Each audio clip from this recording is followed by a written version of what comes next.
Ah, l'Église idéale. Si seulement je pouvais vivre au temps des apôtres.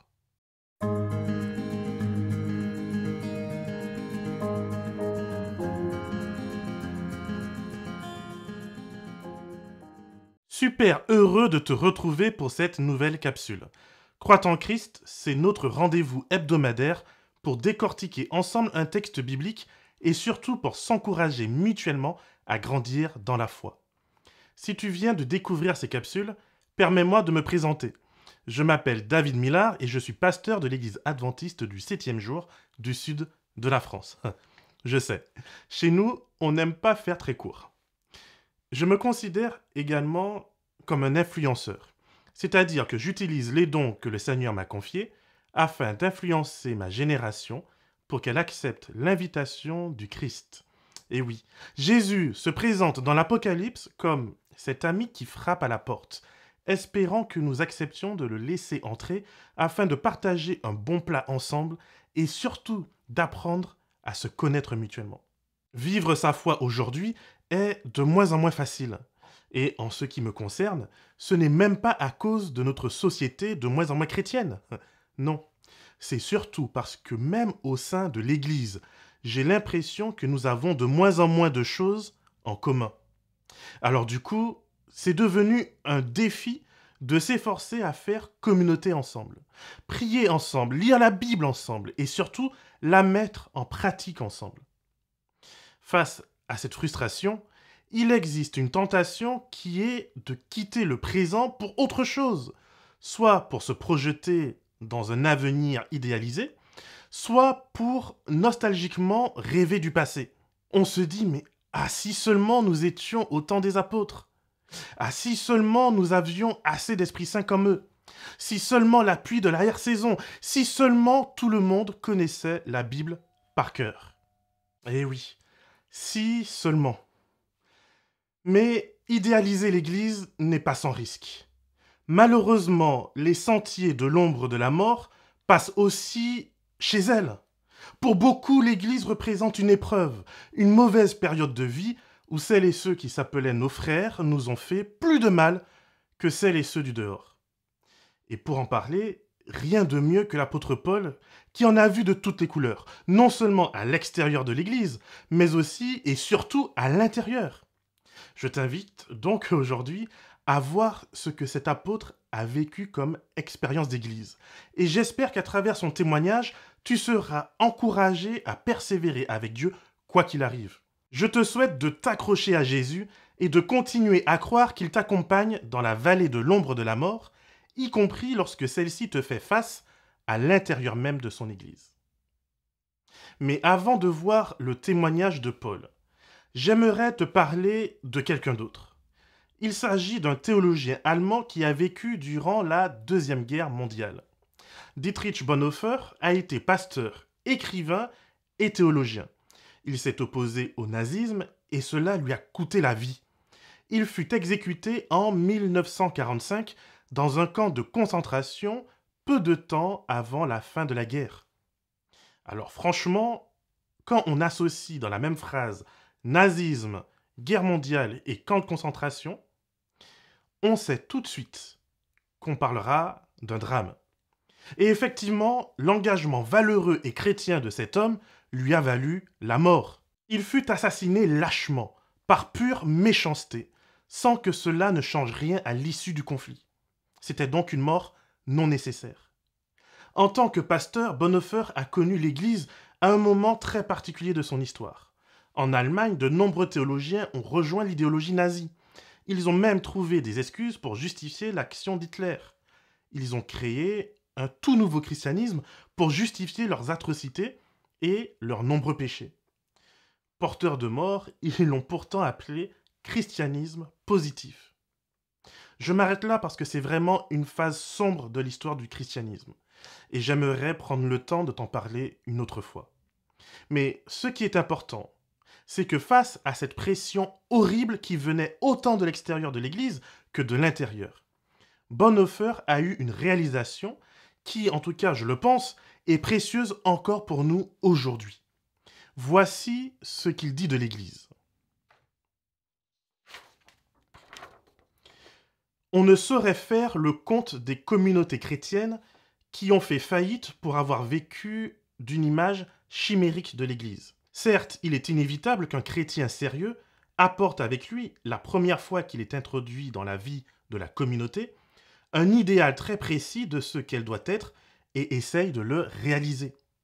Mais c'est une grâce de Dieu que ce genre de rêves doivent sans cesse être brisés. Pour que Dieu puisse nous faire connaître la communauté chrétienne authentique, il faut même que nous soyons déçus. Déçus par les autres, déçus par nous-mêmes. Dans sa grâce, Dieu ne nous permet pas de vivre ne serait-ce que quelques semaines dans l'église de nos rêves, dans cette atmosphère d'expérience bienfaisante et d'exaltation pieuse qui nous enivre.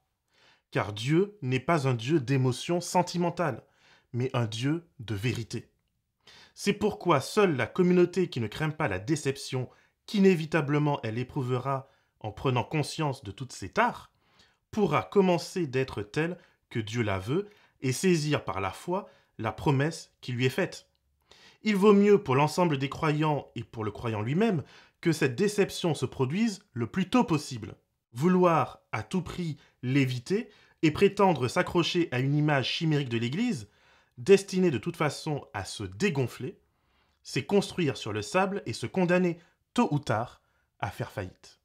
Un peu plus loin, il dira même que les personnes qui refusent d'abandonner l'idée d'une Église parfaite deviennent dures et intolérantes, ce qui les conduit à exiger l'impossible même de la part de Dieu. Et c'est vrai que c'est sévère, mais pourtant c'est tellement vrai. Dieu ne forcera pas une personne à avoir une relation avec lui. Pourtant, nous prions parfois exactement pour cela.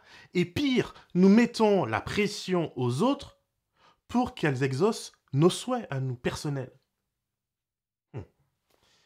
Pourquoi je te parle de tout cela? Parce que justement, j'aimerais te parler aujourd'hui du fait que l'Église est trop souvent un endroit de douleur, de jugement et d'intolérance. En tant que pasteur, j'ai beaucoup de chance de pouvoir rencontrer des personnes qui viennent d'un peu partout. Elles ont des parcours de vie très différents et j'entends trop souvent ce genre de témoignages qui me racontent comment la dureté dans l'Église les a éloignés de Dieu. Tant de personnes ont été jugées pour des choses parfois mais vraiment banales, insignifiantes. D'autres fois, c'est vrai, pour des choses plus graves, plus sérieuses. Mais en oubliant que là où le péché abonde, la grâce est disponible en surabondance. En oubliant également l'évidence biblique qui nous dit que rien ne peut nous séparer de l'amour de Dieu manifesté pour chacun d'entre nous. Interpeller une personne sur son comportement nocif doit pouvoir en effet être fait. Ce n'est pas aimer quelqu'un que de le voir se détruire et de ne rien lui dire. Mais avertir une personne chrétiennement demande beaucoup de tact et beaucoup d'amour.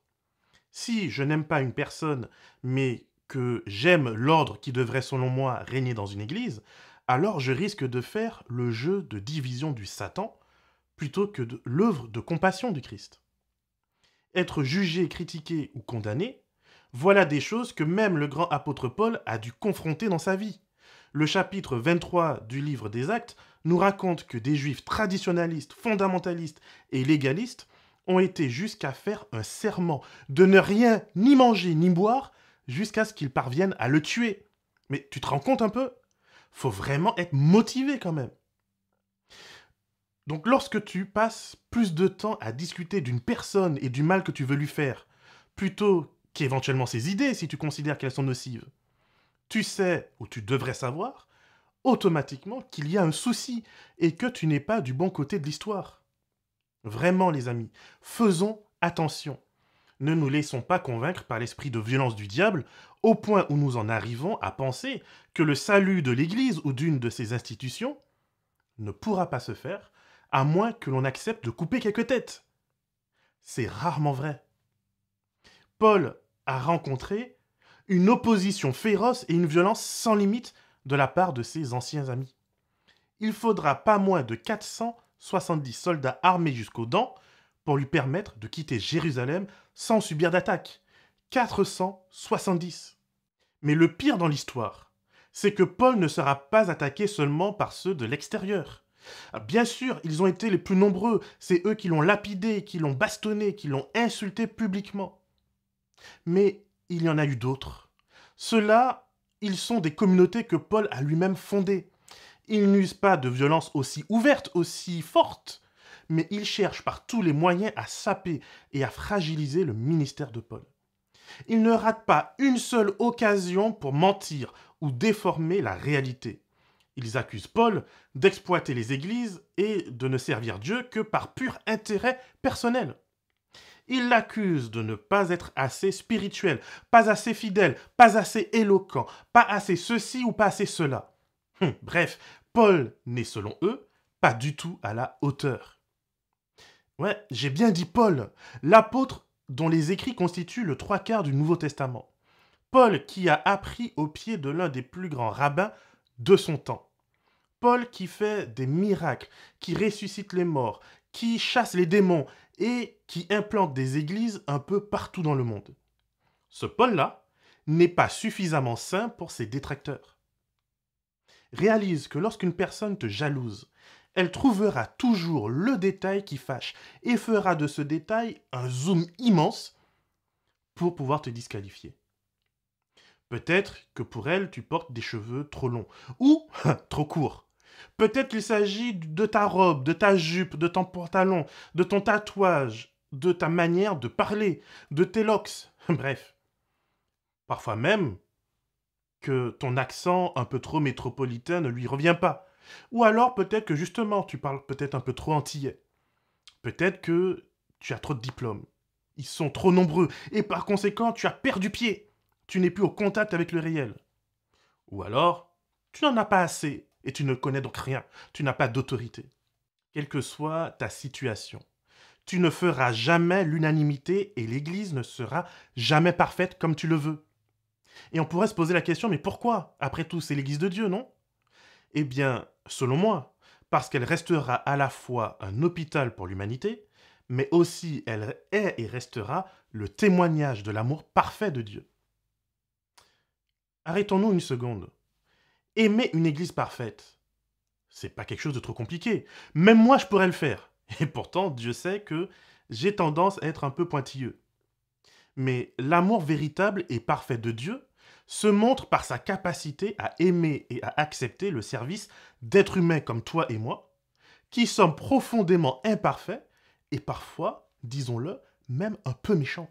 Et comme les disciples que Jésus a choisis, en manifestant son choix et son amour pour les personnes les moins à même d'être à son service, c'est le cas de chacun d'entre nous en tant qu'être humain, Dieu manifeste sa patience, son amour et sa bienveillance envers tous et devant l'humanité et devant les anges. Si on revient à Paul, il va donc choisir de se justifier. Il va tenter de rétablir le lien avec ses communautés, et particulièrement celle de Corinthe, avec qui visiblement il y a un peu d'eau dans le gaz. Franchement, en lisant attentivement la deuxième lettre aux Corinthiens, on se rend compte assez rapidement qu'une grande partie de la lettre est en réalité une défense de son ministère. Ce serait trop long de tout voir ensemble. Du coup, je te propose juste de voir quelques extraits. Au chapitre 10, par exemple, Paul se défend d'avoir gratté le travail des autres. Il revendique un travail missionnaire novateur qui cherche à toucher les territoires où l'évangile du Christ n'a pas encore été annoncé.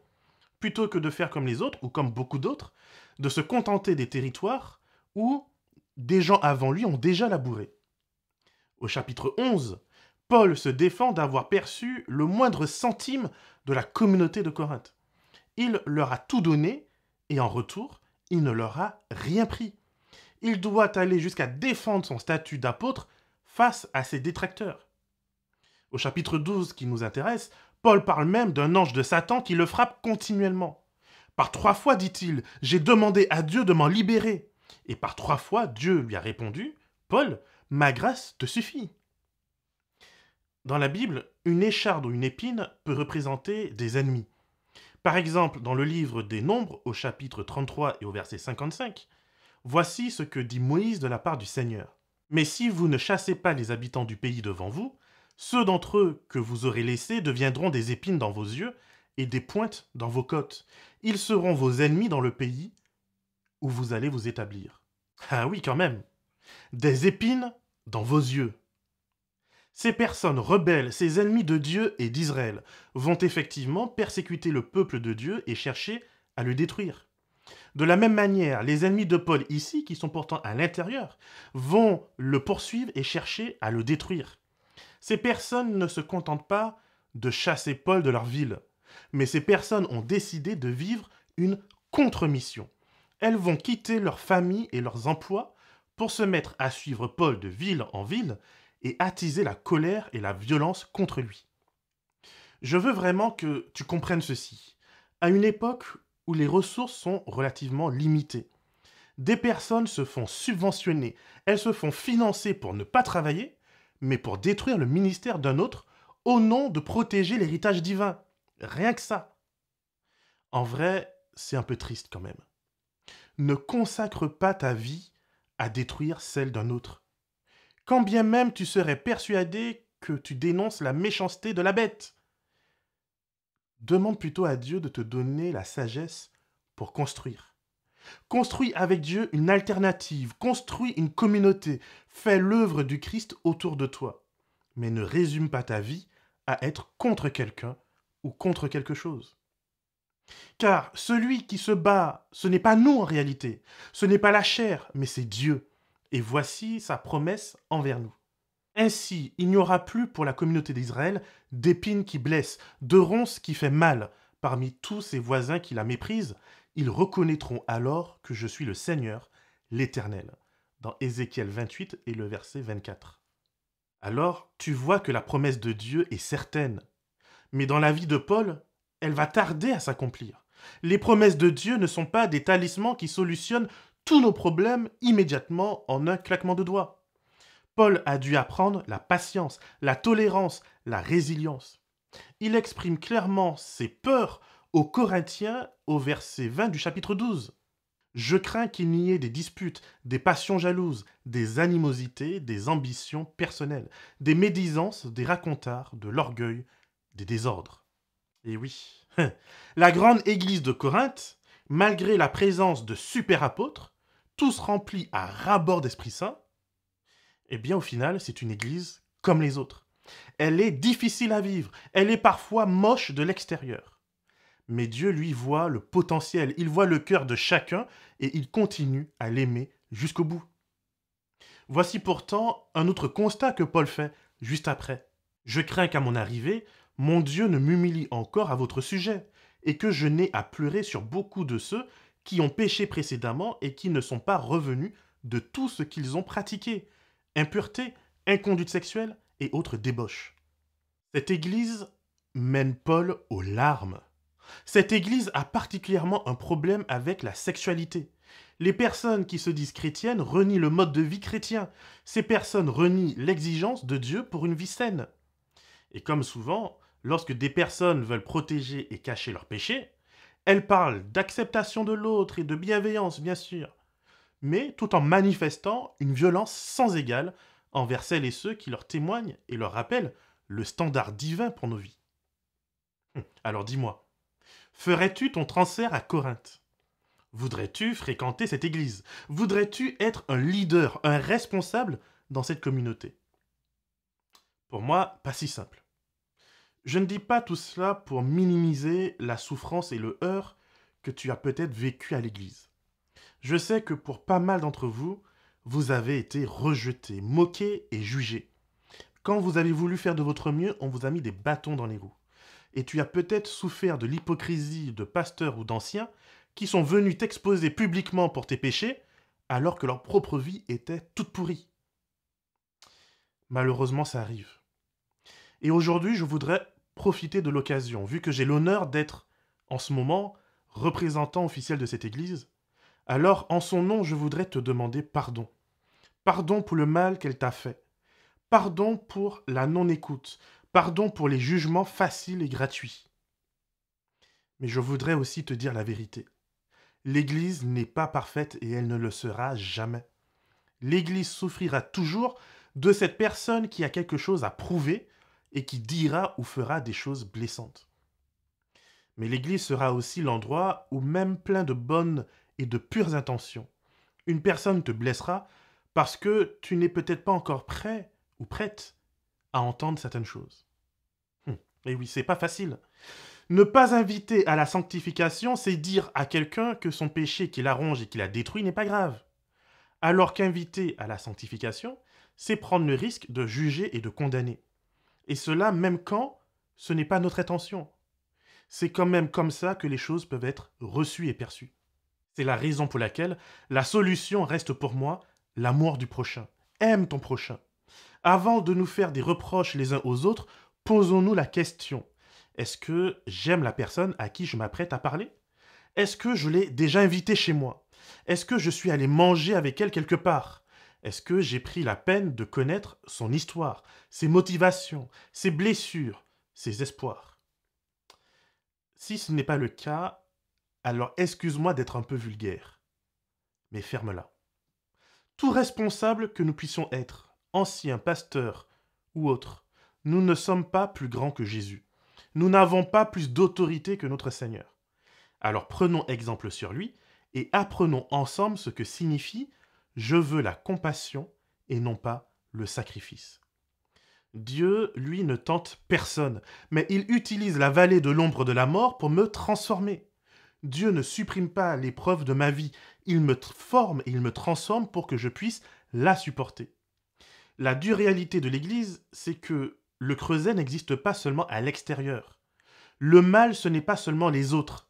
Le creuset existe aussi dans l'Église. Et parfois, le creuset, c'est moi.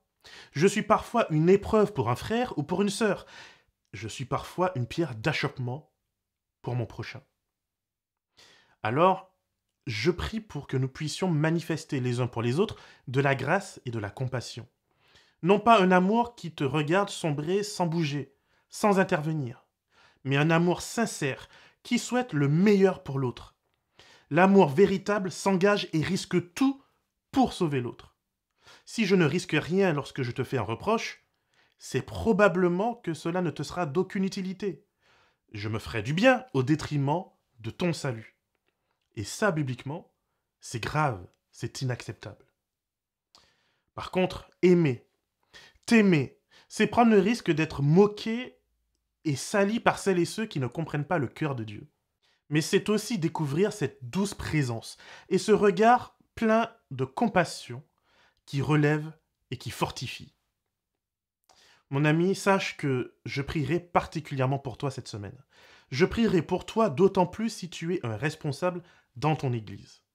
Quel que soit ton ministère en tant qu'animateur, diacre, ancien, chantre ou pasteur, je prierai pour toi et je te demande de prier également pour moi. Car plus que jamais, il nous faut découvrir que la seule et unique perfection que nous connaîtrons sur cette terre est celle qui passe par la prière et la connexion avec Dieu, notre Père, et notre Sauveur Jésus-Christ. Que le Seigneur te garde et te bénisse, et qu'il fasse de toi une source de bénédiction pour l'éternité.